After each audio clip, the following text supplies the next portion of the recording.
Hello everyone, welcome back to reaction pro. तो guys उम्मीद करते हैं आप सब बढ़िया होंगे। तो गाइज जैसा कि आप लोगों को पता है कि नेपाल के हालात चेंज हो गए हैं। नेपाल में यूथ ने वो कर दिया जो पिछले कई सालों में या नहीं कर सके जो लोग, ठीक है, बिल्कुल। वो यूथ ने किया। यूथ कौन सी है? जेंजी। जेंजी किसे कहते हैं? मैं अब आपको थोड़ा सा ये बता दूं कि जेंजी वो है जो 1997, 98, 2000 की जनरेशन है, जो जो उस टाइम के बच्चे पैदा हुए हैं, जो अब बड़े हो गए हैं। ये लोग जो है ना, वो मतलब कि चोरी चकारी करप्शन बर्दाश्त नहीं करते। बिल्कुल। ठीक है, वो पहले वक्तों के लोग थे जो ये चीज़ें बर्दाश्त कर लेते थे, चुप करके बैठ जाते थे कि यार नहीं, स्टेट से पंगा नहीं ले सकते, स्टेट से लड़ाई मोल नहीं ले सकते। बट अब जो जनरेशन है, जैनजी जनरेशन है, ठीक है, ये पीछे नहीं हटती। और देखा कि जैसे हालिया में आपने देखा कि बांग्लादेश में भी ऐसे ही यूथ सामने आई थी और करप्ट माफिया को उन्होंने मुल्क से भगा दिया था। यही निज़ाम अब बांग्लादेश में अपना नेपाल में शुरू हो गया। नेपाल की जो यूथ है, उन्होंने मतलब कि जो भी करप्ट वजीर, ये ईच एंड एवरीथिंग उन्होंने कोई भी मलिया मेल कर मिनिस्टर दिया। कुछ भी है, उन्होंने कहा कि वो हम बर्दाश्त नहीं करेंगे। तो आज की जो वीडियो है वो है जी हमारे पास, what reality happening in Nepal, the gen Z regulate explain. तो चले जी, ध्रुव राठी की वीडियो है, तो चले पहले वीडियो देख लेते हैं, उसके बाद इस पे बात करते हैं। नमस्कार दोस्तों, जिस जनरेशन के बारे में अक्सर कहा जाता है कि ये जनरेशन किसी लायक नहीं है, कुछ नहीं बन पाएगी, इसी जनरेशन ने, इसी जेन जी ने नेपाल में सरकार गिरा दी है। नेपाल के प्रधानमंत्री केपी शर्मा ओली को मजबूर कर दिया है इस्तीफा देने पर।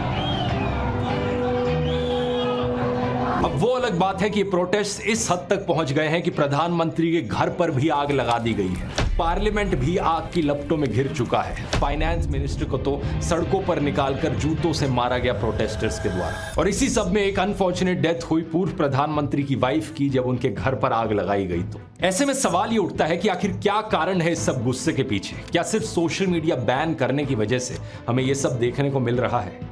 इसका जवाब है दोस्तों, नहीं। इसके पीछे कारण इससे कहीं ज्यादा और गहरे हैं। आइए समझते हैं आज के इस वीडियो में।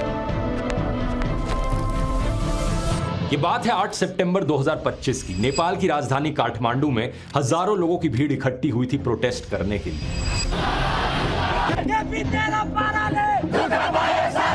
इनमें से ज्यादातर लोग 20-25 साल के नौजवान थे, जिन्हें जेन जी कहा जाता है। किसी ने स्कूल की यूनिफॉर्म पहनी हुई थी तो किसी ने कॉलेज की। इस प्रोटेस्ट को हामी नेपाल नाम के एक एनजीओ ने ऑर्गेनाइज किया था और प्रोटेस्टर्स काठमांडू के बीच मौजूद एक सिंबॉलिक मॉन्यूमेंट माइती घर मंडल से पार्लियामेंट की तरफ मार्च कर रहे थे। ये मार्च लगभग पूरी तरीके से नॉन वायलेंट और पीसफुल था, लेकिन सरकार के द्वारा पुलिस को तैनात किया जाता है प्रोटेस्टर्स को रोकने के लिए। और police water cannon, tear gas और रबर बुलेट्स इस्तेमाल करना शुरू कर देती है।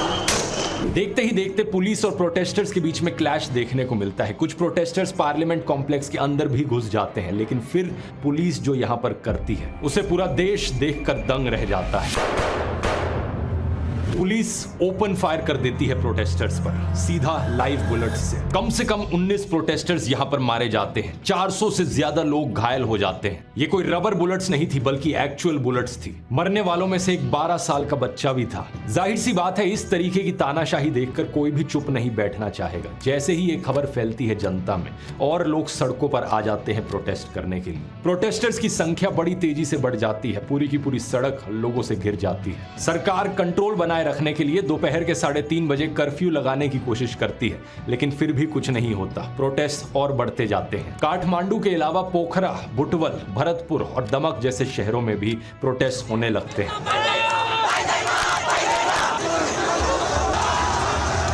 इन प्रोटेस्ट के होने के पीछे एक कारण, जिसकी सबसे ज्यादा बात की गई है मीडिया में, वो है सोशल मीडिया एप्स पर बैन लगाया जाना नेपाल में। असलियत में दोस्तों ये एक कारण जरूर है, लेकिन इससे बड़े कहीं ज्यादा और कारण हैं, जैसे कि करप्शन, सरकार की मिस गवर्नेंस, बढ़ती बेरोजगारी और सरकार में बैठे मंत्रियों का नेपोटिज्म। इन सब की आगे बात करते हैं, लेकिन पहले सोशल मीडिया वाले पॉइंट पर आए तो नवंबर 2023 में सोशल मीडिया कंपनीज को ministry of communication and information technology के पास मैंडेटरी रजिस्ट्रेशन कराने और लोकल प्रेजेंस एस्टैब्लिश करने को कहा गया था। नेपाल की सरकार ने कहा था कि ये hate speech, fake news, fraud और बाकी क्राइम को रोकने के लिए जरूरी है, इसलिए हम ऐसा कर रहे हैं। सरकार ने इस चीज को लेकर 5 पब्लिक नोटिस भी दिए बाद में, लेकिन 5 सोशल मीडिया प्लेटफॉर्म्स को छोड़कर किसी बड़े प्लेटफॉर्म ने रजिस्ट्रेशन नहीं कराया। जिन कंपनीज ने रजिस्ट्रेशन कराया उनमें सिर्फ एक बड़ा नाम शामिल था, चाइना का टिकटॉक। इसी बीच नेपाल के सुप्रीम कोर्ट ने भी अपने ऑर्डर में सरकार को रजिस्ट्रेशन ना कराने वाले सोशल मीडिया प्लेटफॉर्म्स को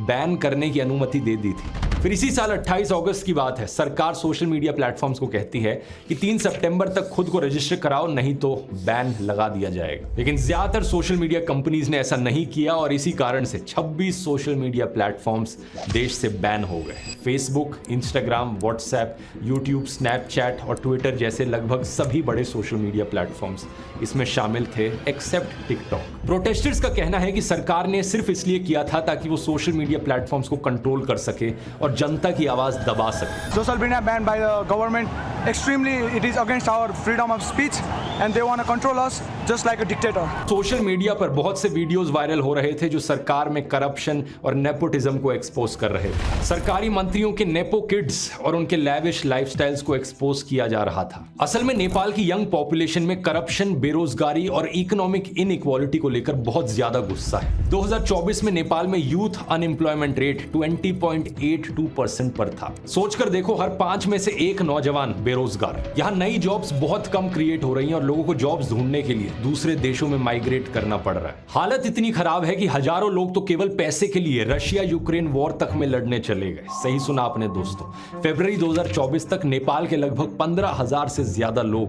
रशियन मिलिट्री को ज्वाइन कर चुके थे। यहाँ इन लोगों को कुछ हफ्ते की ट्रेनिंग के बाद ही फ्रंट लाइंस पर लड़ने के लिए भेज दिया जाता है। सबैजनालाई नमस्ते छ। म चाहिँ यता रसियामा आएको 2 महिना पुरा भयो लगभग। अनि मैले चाहिँ रसियामा आएर चाहिँ धेरै दुःख पाएँ। मैले त्यही नै हो। अनि त्यहाँ चाहिँ धेरै गाह्रो छ हामीलाई सर्भाइभ गर्नको लागि।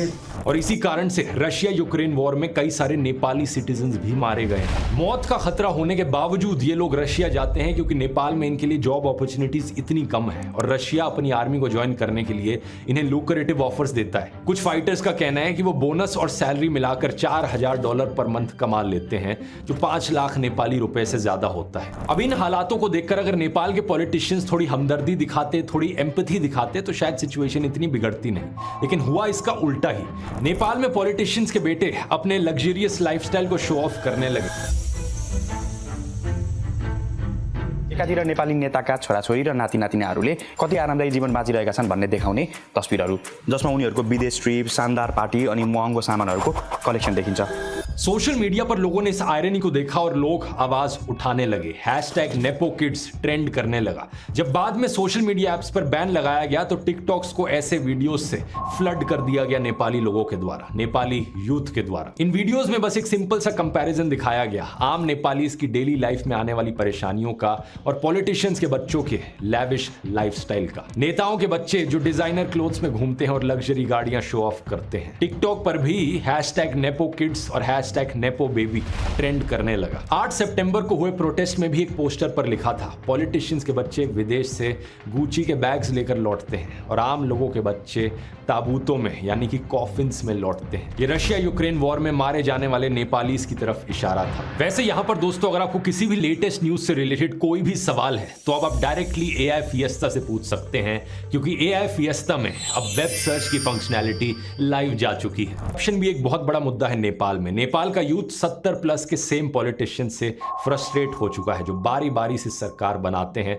सरकार से जाते हैं। इसी कारण से मार्च के महीने में भी नेपाल में एक प्रोटेस्ट हुआ था, जिसमें कई लोगों ने कहा था कि नेपाल का रिपब्लिक बनने का एक्सपेरिमेंट फेल हो चुका है और शायद उसे वापस मोनार्की बनाना चाहिए। यह भी एक बड़ी कमाल की चीज है कि लोग इतना फ्रस्ट्रेट हो गए पॉलिटिशियन से कि डेमोक्रेसी हटाकर वापस मोनार्की बनाने की बात करने लगे। असल में बात क्या है दोस्तों कि साल 2008 से पहले नेपाल का देश एक मोनार्की था, यानी कि सारी पावर जनता के द्वारा चुने गए किसी पॉलिटिशियन के पास नहीं थी, बल्कि एक राजा के पास थी। इनका आखिरी राजा किंग ज्ञानेंद्र। इनको सत्ता से हटाने के लिए 2 बड़े मूवमेंट्स हुए थे। एक था 2006 का लोकतंत्र आंदोलन और दूसरी थी बहुत सालों से चल रही माओइस्ट इंसर्जेंसी। 28 मई 2008 को ऑफिशियली मोनार्की को अबॉलिश कर दिया जाता है और नेपाल एक फेडरल डेमोक्रेटिक रिपब्लिक बन जाता है। We believe that all of us will work hard together to make the dream of new Nepal come true. तब से लेकर आज तक 17 साल बीत चुके हैं और इन 17 सालों की डेमोक्रेसी में 13 बार नेपाल की सरकार बदल चुकी है। कभी केपी शर्मा ओली प्रधानमंत्री बनते, तो कभी पुष्प कमल दाहाल, तो कभी शेर बहादुर देउवा। इन्हीं 2-4 पॉलिटिशियंस के बीच में पावर रोटेट करती रहती, गठबंधन बनते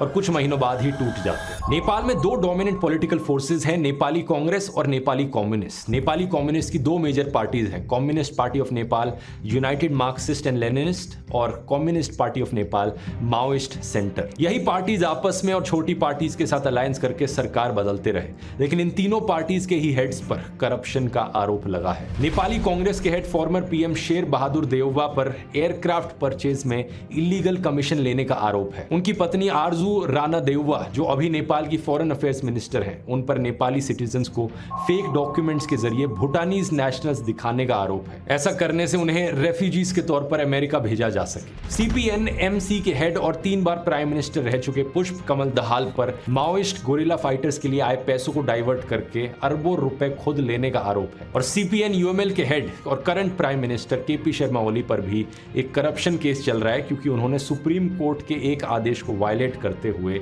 एक टी एस्टेट को कमर्शियल प्लॉट्स में कन्वर्ट कर दिया था। इसी तरह 3 और प्राइम मिनिस्टर्स पर भी सरकारी जमीन प्राइवेट इंडिविजुअल्स को देने का आरोप है। अब दिक्कत यह है कि नेपाल में 2006 से ही प्रैक्टिस है कि किसी भी पॉलिसी डिसीजन के लिए किसी पॉलिटिशियन के खिलाफ इन्वेस्टिगेशन नहीं की जाएगी। ये प्रैक्टिस करप्ट पॉलिटिशियंस को किसी भी एक्शन से इम्यूनिटी प्रोवाइड करती है, जिससे करप्शन बहुत ज्यादा हो गया है। और अब इमेजिन करो दोस्तों, इस इनइक्वालिटी, अनएम्प्लॉयमेंट, करप्शन और नेपोटिज्म के बीच अचानक से अगर सरकार सोशल मीडिया पर भी बैन लगा दे तो लोगों के अंदर जो फ्रस्ट्रेशन थी और गुस्सा था वो बिल्कुल टिपिंग पॉइंट पर पहुंच चुका था, और इस बैन के बाद तो वो गुस्सा पूरी तरीके से एक्सप्लोड कर गया।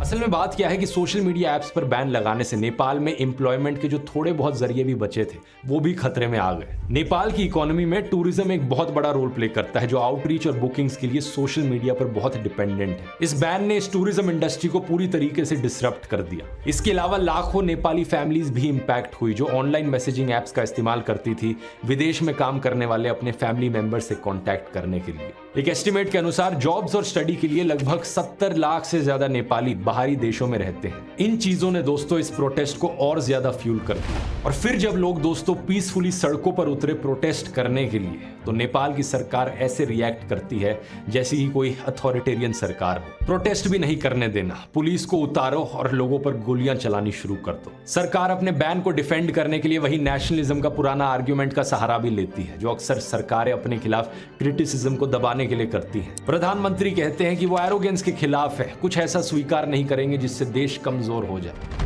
लेकिन अंत में इस सरकार को प्रोटेस्टर्स के आगे झुकना पड़ा। पहले होम मिनिस्टर ने मॉरल ग्राउंड्स पर इस्तीफा दे दिया और सोशल मीडिया ऐप्स पर लगा बैन हटा दिया गया। लेकिन इसके बाद भी प्रोटेस्टर्स शांत नहीं हुए। प्रधानमंत्री और राष्ट्रपति के घरों पर भी आग लगा दी जाती है, यहां तक कि ऑपोजिशन लीडर के घर पर भी आग लगा दी जाती है। आर्मी को हेलीकॉप्टर्स का इस्तेमाल करके मंत्रियों और अफसरों को इवैक्यूएट करना पड़ता है। फाइनली जाकर 9 सितंबर लगभग 2 बजे प्रधानमंत्री केपी शर्मा ओली भी इस्तीफा दे देते हैं।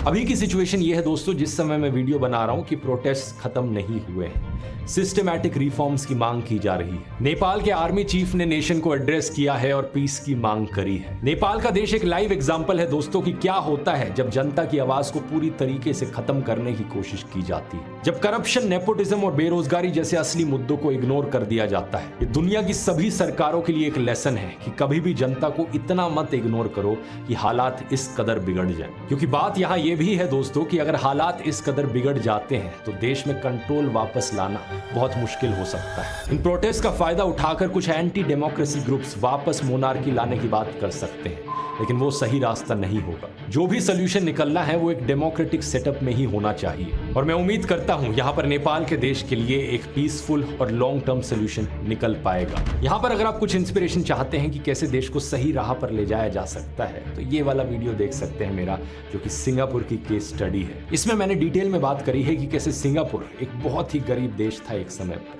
और कैसे कुछ ही दशकों में वो एशिया की नंबर 1 कंट्री बन गया। यहाँ क्लिक करके देख सकते हैं। और AI फिएस्टा को चेकआउट करना मत भूलना। 5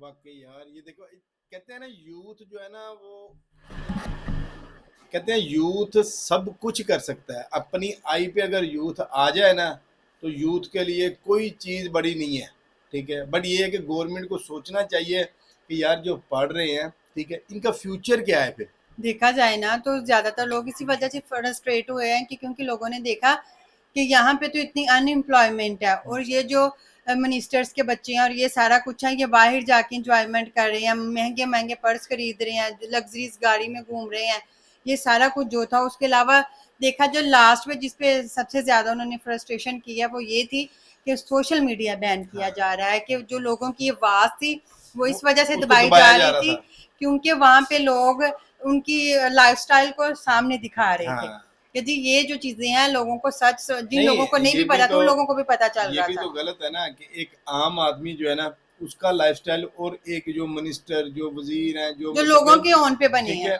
उनका लग्जरी लाइफस्टाइल और वो लग्जरी लाइफस्टाइल को शो कर रहे हैं, शो ऑफ कर रहे हैं, ठीक है। तो फिर इसका मतलब है कि गुर्बत सिर्फ गरीबों के लिए है ना, बिल्कुल। अमीरों के लिए तो नहीं। जो तो अपनी सीटों पे बैठे हैं, ठीक है, उनके बच्चे लग्जरी लाइफस्टाइल गुजार रहे हैं और जो यूथ है, ठीक है, उनके लिए नौकरी भी देखा नहीं जाए है। कि उन्होंने कहा कि जो बच्चे हैं वो अपनी जिंदगी गुजारने के लिए जॉब्स नहीं है, जॉबलेस हैं, तो वो दूसरे कंट्रीज में जाके जंग लड़ रहे हैं और इन दफे 2 मंथ में उनको ट्रेनिंग दे के फ्रंट ऑफ उनको खड़ा कर दिया जाता है, जो कि सामने देखा जाए कि बिल्कुल ही सामने मौत दिखाई दे रही है। उनको पता है कि हमारे सामने मौत है, लेकिन वो फिर भी वो नौकरियां करने पे मजबूर हुए पड़े हैं। बिल्कुल, बाकी और ये इधर गवर्नमेंट देखे कि गवर्नमेंट अपने हल्लो गुल्लो में वही है कि 3-4 वो मतलब पार्टीज हैं, वो एक गवर्नमेंट 5 साल उनके पास रहती है, 5 साल उनके 5 पास साल भी नहीं, मतलब कि अपना ये देखो ना, 17 सालों में वो क्या कहते हैं, 17 सालों में 13 दफा जो है ना गवर्नमेंट चेंज हो गई है, मतलब एक उधर ही सर्कल में घूमती जा रही है, सर्कल में घूमती वही जा है ना रही कि चल तेरी बारी, तूने अपना 6 महीने गुजारे, चल मेरी बारी, ठीक है। लोगों को इन्होंने खाने का काम अवाम पकड़ा को हुआ है। फुद्दू बनाया हुआ था, बट ये है कि अवाम अब नहीं बनेगी, अब इनके पीछे नहीं लगेगी, ठीक है। बट ये कि अवाम को निकलना ही पड़ना था अपने हक के लिए, लेकिन और वो निकली लेकिन ये है कि जो उन्होंने फ्रंट ऑफ बिल्कुल सामने से फाइट करने शुरू कर सीधे दिए, ये फायर। सबसे गलत चीज थी, अच्छा, सबसे ये था गलत चीज। कि वो एहतजाज हो रहा था पूरा मन तरीके से, ठीक है भाई, अपना जो पब्लिक की डिमांड थी उसको डिमांड को पूरा करते। गवर्नमेंट का काम ये है कि पब्लिक की डिमांड को पूरा किया जाए, उनके राइट्स उनको दिए जाएं, अनएम्प्लॉयमेंट ख़त्म की जाए कि यार जो बेरोजगारी है उसको ख़त्म किया जाए, ठीक है। बट ये है कि पुलिस ने नोट अ रबड़ की बुलेट नहीं, ओरिजिनल बुलेट जो है वो सीधी वहाँ पे मारी, जिसमें 12 साल का बच्चा भी समझ लो कि वो भी मर गया। उसकी भी डेथ होगी, कहा ठीक है। जा रहा है कि 19 अफराद जो थे उनकी डेथ होगी और इसके अलावा जो है जो जख्मी हुए हैं उनका अभी तक कोई पता ही नहीं है। और देखा जाए कि मतलब लोगों ने ही लोगों को वजीर मिनिस्टर जो जाहिर भी सी बात बनाया, है। लोगों ने ही बनाया, लोगों की वोटों ने ही इनको इस ओहदे पे फाइज किया। लेकिन लोगों के आज सपोर्ट से तो इस हाँ। लेवल पे पहुंचते हैं ये, ठीक है। बट जब ये इस लेवल पे पहुंच जाते हैं, जब ये सीटों पे बैठ जाते हैं, फिर ये अपनी मनमर्जी अपनी करते हैं, मनमर्जियां करते हैं। ठीक है। फिर ये है कि इनके बच्चों का लाइफस्टाइल लग्जरी, और जिनकी बदौलत ये आए हैं, ठीक है, वो बेचारे वो धक्के पढ़- खाते फिरते हैं, पढ़ लिख के भी वो जलील हो रहे हैं कि बिल्कुल। कहाँ हमें नौकरी मिलेगी। लेकिन ये है कि हम दुआ करते हैं कि नेपाल के हालात जल्द से जल्द बेहतर हो जाएं और नेपाल में वाकई जिसकी भी हुकूमत आए वो मतलब फेयर हुकूमत आए। बिल्कुल, डेफिनेटली। तो आपके क्या इस बारे में, वीडियो के बारे में कमेंट्स हमारे साथ जरूर शेयर कीजिएगा। मिलते हैं जी नेक्स्ट वीडियो में। गुड बाय, अल्लाह हाफिज।